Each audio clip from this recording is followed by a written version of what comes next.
Hello, Johnny from Eurogamer here, and this is Cultist Simulator, as you may have been able to guess from these massive words emblazoned on the screen, and indeed, the title of this video. It's a game I've been playing a little bit of recently, and I really like it. It is calming and soothing and monstrous and interesting and mysterious all at once. The best way I can describe it is that it's kind of like operating a whole bunch of different microwaves all at once, except for you're not cooking food, you're potentially cooking up monsters and, paradoxically, maybe even starvation and death, which I realise doesn't sound that inviting, but I tell you what, I'll just hit begin game and you can see what I mean. So, alright, we're starting as an aspirant. Let's click to name said aspirant.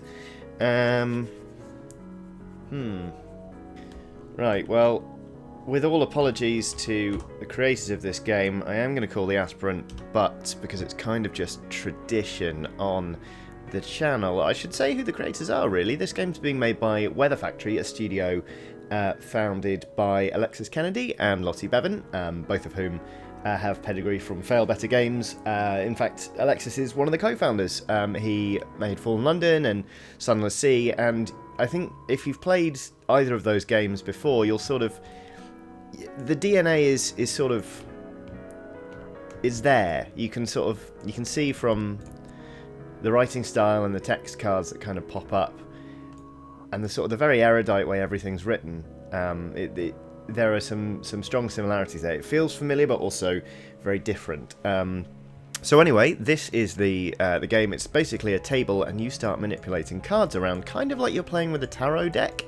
This is the sort of sigil for work, and we have a menial job as a hospital porter, which is miserable, but it's all that we can find for now. So anyway, we start doing this. We start a shift, go click, and then the clock starts ticking over, and we leave that to sort of cook effectively. And then once it's done, I'll just hit pause, because pausing is a really important part of this game. We've now got funds, which is to say some money, and we've got our health, which is good. So basically, as you start this game, it starts to release other things for you to manage at once. So this is the dream section, where we can start having dreams. Funds you need in order to live, as you'll see in just a little moment. I don't know where our menial position's gone. It'll be back. It'll all be fine. So I'll just fast forward this a little bit. It's a bit of a slow starter, this one, but as you'll quickly see, as other things start to turn up, that there actually becomes quite a lot to manage. So, we had a nice old dream. We spoke to a man in a hospital. Well, not that nice of a dream, really, because pneumonia. But anyway, we've now got some passion and contentment. So let's collect those. The contentment card decays, because obviously with time passing, people tend to get less happy. And this itself is time passing. We need funds to live. These are funds down here. So obviously this sigil will kind of start consuming our funds as we go. And if we can't pay for anything like food, we're going to have a bad time. I will say that having played this so far, playing as an aspirant is quite tricky, because your job doesn't provide you with very much money, so you don't have the financial security to go buy books and other things you need to sort of do the occulty bits, which you'll see as time goes on. Anyway, there goes our contentment, there goes our funds. This is... aha, yes. So this is the study sort of lozenge. Just pause this here, but as you're going to see, we're getting a bequest, a letter from a solicitor, excuse me. The old man at the hospital has named me in his will, and we're going to hear more soon. So, we've got a bequest, it's some papers, got some funds, that's good, and we've got some reason. So, there that goes. In fact, I'll just pause again. Let us study these books and other treasures. What's our approach?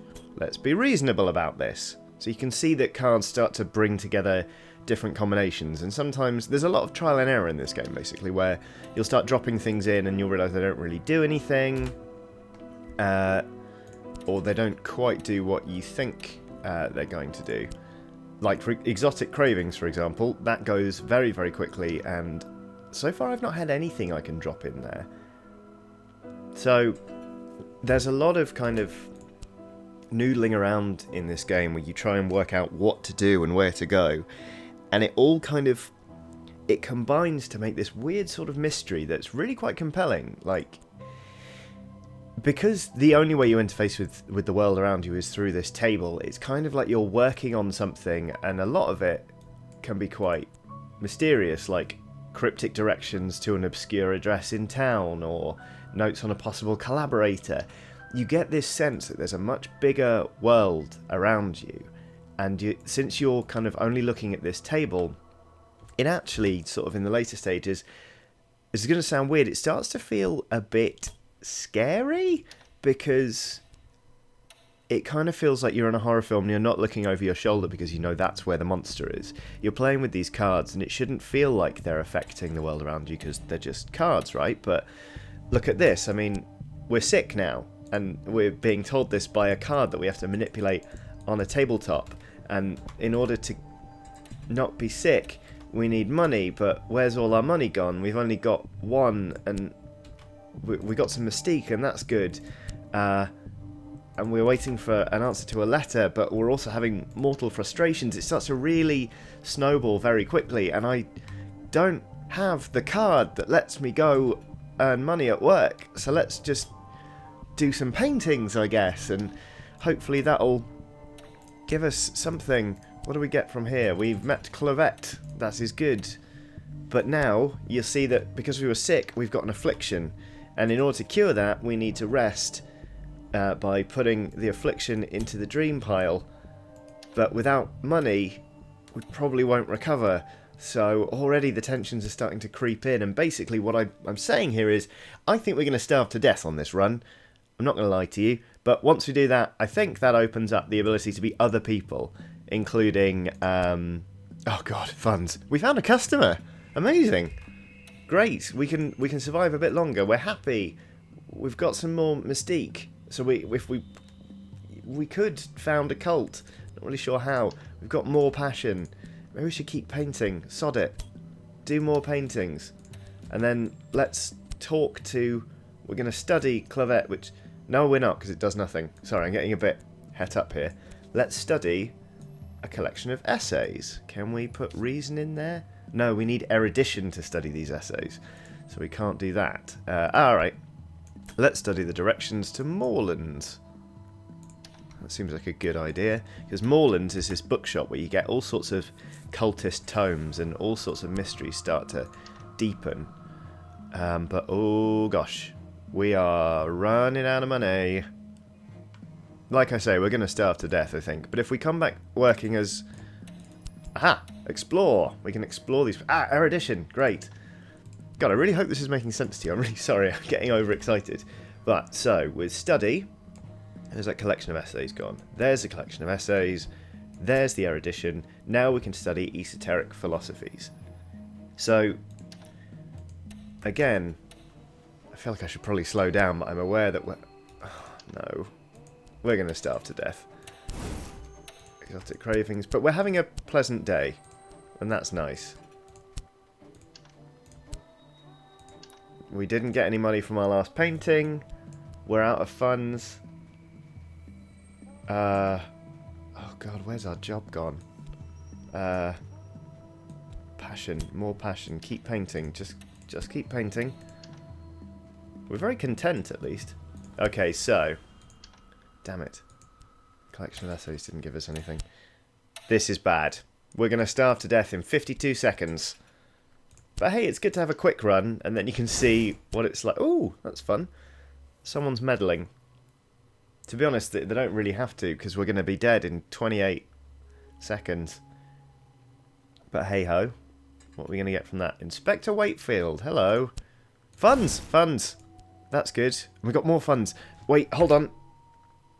Where's our affliction? Will this work? Start the clock. Start the healing. Probably not. No, I should have put... Damn it. I think I messed that up. Yeah, we're dead.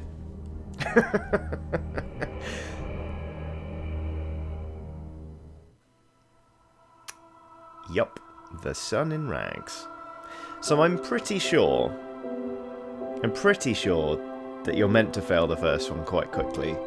Or at least I hope so, because otherwise I've just been messing it up repeatedly and not really realising. But, tell you what, we can be a bright young thing, we can be another aspirant, no thank you, or we can be a physician. Let's be a physician. Because I'll tell you something for nothing, you get more money when you're a physician rather than a hospital porter. Oh, Butts was, oh my god, I only just realised, Butts was a difficult patient. I had to take some time away after that business ended. We're Butts' doctor. I guess that would make us Dr. Butts? Question mark? Let's go with that.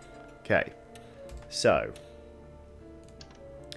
now you can see we can just keep spamming in the position at the Institute, and we've got 2 funds from that, which is great. So considerably harder to starve to death when you're in a well-paid job, it turns out. And with this one, hopefully I can show you what it's like when you actually start to make headway here. So, we've got notes on the case of Mr. Butts. I'm really sorry to anyone involved in making this game. I've called everyone Butts. Anyway, the house without walls, the divided sun, the invisible light. Time is now passing. So, time is now passing, which means that funds are getting consumed. Let's study the notes on the case of Mr. Butts. And keep going.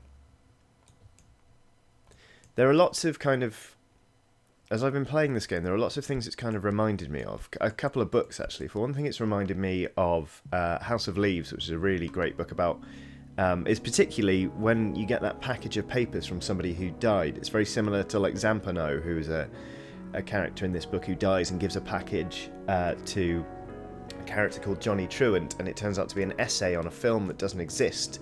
And when he starts compiling it, let's get directions to Morland in there, he gets the sense that while writing this essay, Zampano was being stalked by something, and indeed Zampano dies quite violently, it transpires. And then as Johnny Truant starts putting together this essay which forms the book, and his tale is told in the footnotes, it turns out something is stalking him as well. And that's what I really like about this game. You get the sense that as you're playing with these things, like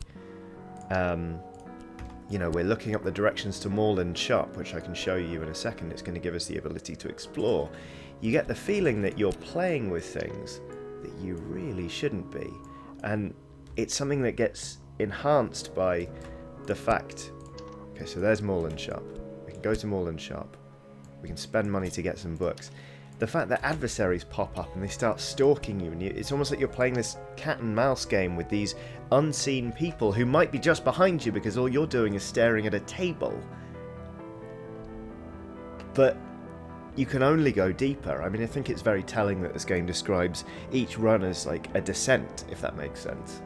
And I think that's very, very interesting, especially when there's so much kind of trial and error here. Let's dream of a glory, shall we? Let's do that. That sounds like fun. So, what did we get from Moorland Shop? We've got the Moorland Shop card back, and we've also got the Burning of the Unburnt God. J. Wigglesworth Jensen from Oral Traditions in Rural Persia. That sounds like a fun read. Let's give that a go. Yes, let's start reading that. The other sort of book I'm reminded of in this, by this rather, is, what could we put in there? I'm not sure. Let's leave that for a second. I'm reminded of Jeff Vandermeer, who's a really good sort of sci-fi author / fantasy. They've written I can't remember the trilogy, but they wrote this great book. They've written a couple of different ones set in the city of Ambergris, which is this weird city built on top of an old city that was populated, still is populated actually, the Undercity, by these weird fungal people called the Grey Caps. And sometimes they'll infect people on the world above, and there's a particular book set in Ambergris called City of Saints and Madmen, and it's a weird collection of different tomes. One's a story about a guy, one is the notes of that guy when he's in an institute, having been driven quite mad in a Victorian, almost Lovecraftian sense actually. And that all of these elements kind of combine in a very similar way to this, which is to say, I mean, look at all these nice, cheerful icons and all these fun little cards we're manipulating. And I know I'm talking an awful lot, but I find this game really creepy. So, la la la. An Ardent Orison. Okay, let's collect that. Like I say, so we've got a Barber's Warning as well. Ooh, we've got some erudition, haven't we? Tell you what, let's start studying a Barber's... Right. Now what, can we ping in our erudition there? Yes, let's do that. I hope that is what I'm meant to do. Like I say, I haven't been playing this for ages and ages. Oh, we've got loads of funds. 4 funds. Okay, let's go back to Moorlands. Get mo books. There's still a lot I'm kind of feeling out with this, and that's something I like about this, is that it encourages you to experiment and feel things out. But you also, there's this element to the game where you have to keep things very literally ticking over. You can hopefully you can see what I mean about it being a series of microwaves that you're having to operate. Where now?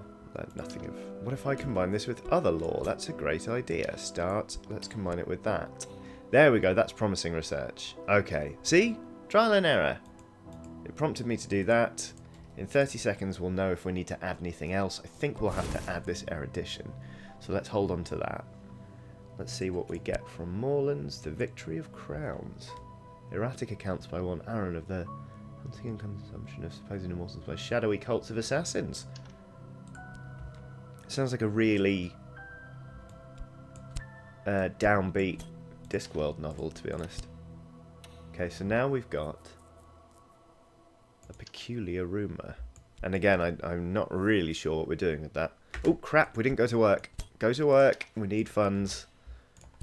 We didn't dream of anything. Let's dream of a glory. Again, I don't really know whether that does much, but...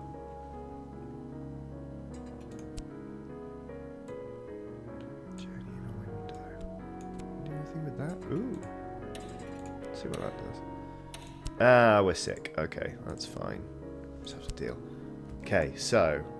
I must use more of my reason. Great.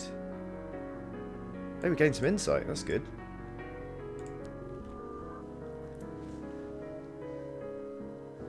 Alright. Got some mortal frustrations. That's a fairly recurring thing. So now we've got... so we've got the Orchid Transfigurations, which is a 16th century alchemical fever dream, which just sounds delightful, but it's in Latin. So we need to wait until we remember more of our Latin. There's a card that comes up later where you can study... Oh, that's it. You can get a volume of Latin from Moorland's bookshop, and you can brush up on your skills so that you can then translate this work and then study it further. So there are lots of little paths. Oh, there's nothing else I have to... Doesn't want anything else there. Let's see what this promising research does. But like I say, there are lots of cards that you need to sort of ping into others. Combinations you sort of need to discover as you keep going. Oops. And I realise that this game may not be, you know, there's no explosions going off on screen or anything. Is it glimmering? No! Yes, we have got a glimmering. Amazing. Oh, this is great. I gained a second insight. And less good, we've got an affliction. But in sharp contrast to being an aspirant, we've got money. So if we plonk down this affliction, start, and then plonk down that cash, we should heal up, which is good. Mortal frustrations, carrying on. We're not going to go back to Mourners just yet. Let's see what comes out of this, shall we? But like I was saying, this game, it may be kind of very simple to look at, and kind of, you know, not a lot seems to change apart from all of these little cards that are on the deck that occasionally will burn up or get turned into something else, but it's kind of a very meditative exercise in the same way that playing with a deck of tarot cards is, I imagine. I've never actually done it, but like playing solitaire or something, you do end up kind of getting lost into a zone, and then that zone turns out is your imagination, and it starts running away with all of the horrible things that might be lurking to do you in, which I very much like. Oh no, more reason. Oh no, it's fine. Great. This is the best I've done with research, so I'm really glad that I'm recording this right now. More mortal frustrations. Tell me about it. We got enough cash to go back to Moorlands?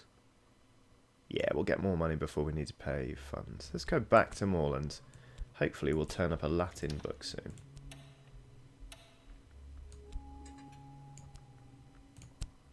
The promising research is carrying on. It's good news.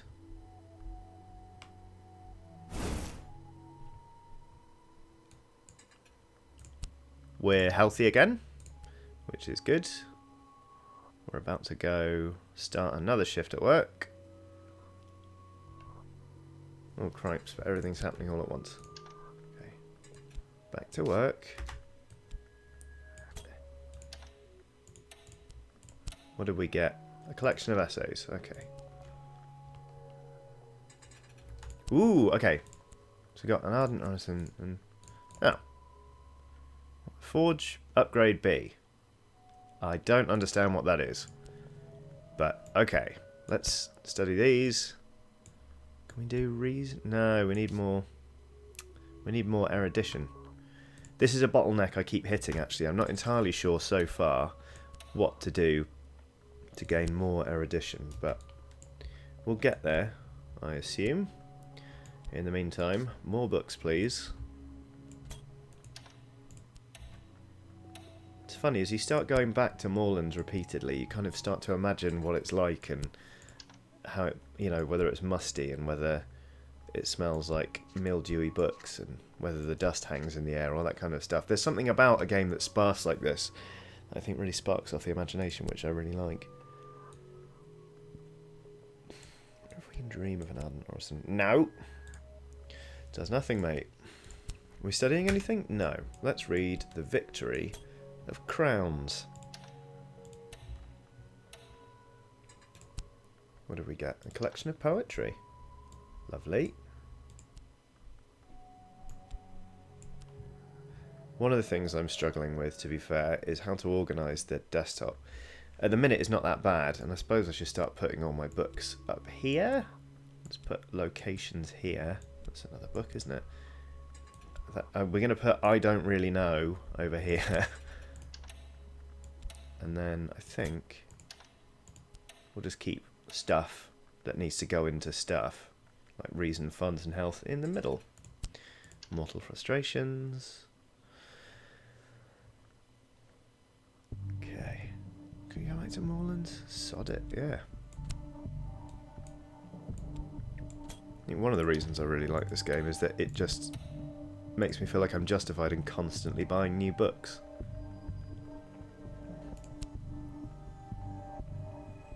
A knife's secret. Alright. Again, oops. Anything else to study? Yes, let's study a collection of poetry. Influence? No, we need more. Oh, we need glimmering. Damn. Can we just read the collection of essays? Nope.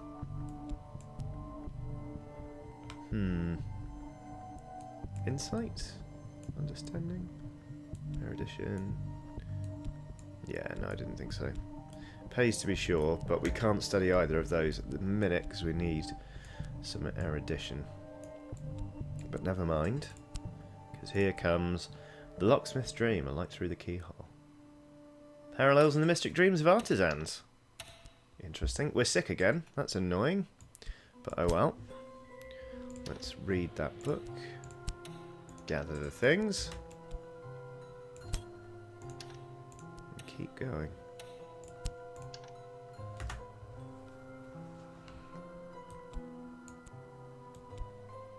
Can we dream of an... No, it does nothing. Can we explore it? Just saw that those lit up. No. We need to study those.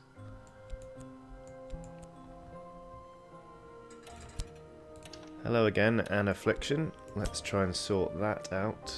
Oh, no, wait, we got to wait until we finish work. A watchman's secret. Okay. Ooh, erudition, great. We can study something again.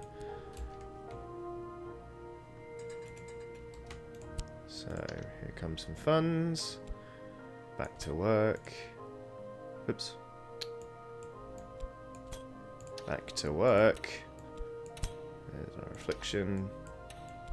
Become the funds. Go. Good. You can kind of see as things go. I wonder if that will help. Let's see what happens. You start to get into a bit of a routine. Like, I've stopped kind of talking through going back to work and all that kind of stuff. You just sort of keep clicking through and waiting for things to fall out. And sometimes it feels like you're moving by inches, and then sometimes it feels like you're absolutely flying along. And I quite like the sort of ebb and flow of that. It does sometimes mean that I'm a bit worried that I'm doing it wrong. But I've not starved to death yet. And that's the important bit. Ooh, we've got a bit of dread. Tremendous. Nothing like a bit of dread. I've seen too much. A nameless gnawing fear has its teeth in my hopes. An existential horror. I mean, that is this game to a T, really, isn't it? Oh, we've also got the wainscot history, so that's good.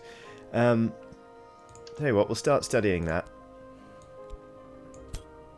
Do we still have... Oh, man, I think our contentment card just burnt up, which is what we need in order to get rid of the dread. I dithered. I tarried too long.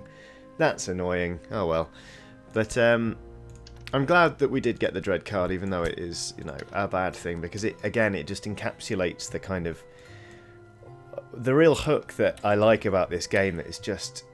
It's a simple conceit where you're manipulating things on a desktop and combining them to see what happens. A bit like Little Inferno almost, but you're playing with fire in a very different sense, and it feels like it's fire that is green and it dances on someone's skin without ever burning them or being consumed or anything like that. It's just this game's really under my skin, basically, and that's what I wanted to show you. We may not have found it occult. Hey, contentment, there we go, that's what we want. Boom, dread's in there, contentment's in there, so in 86 seconds our existential crisis should be over. And that's probably a good place to leave it, because, you know, like I say, we haven't, we've not found it occult, we've not kind of come across anything like earth-shattering in terms of the revelations that we've uncovered, but hopefully you've got a feel for the game, and despite my constant wittering, you've got an inkling of why it's so strangely compelling. It's just that weird thing of not being able to tear yourself away, even though you fear what's round the next corner, or what's going to be the next little lozenge to pop up and tell you that you're going to die. So, yeah, like I say, hopefully you enjoyed this video. If you did, there are loads more on Eurogamer. So click one of them, they should be on screen now. They're not just weird cards that exist in this game. Do like and subscribe because it really helps us out, but most importantly, I want to thank you very much for watching, and have a lovely day.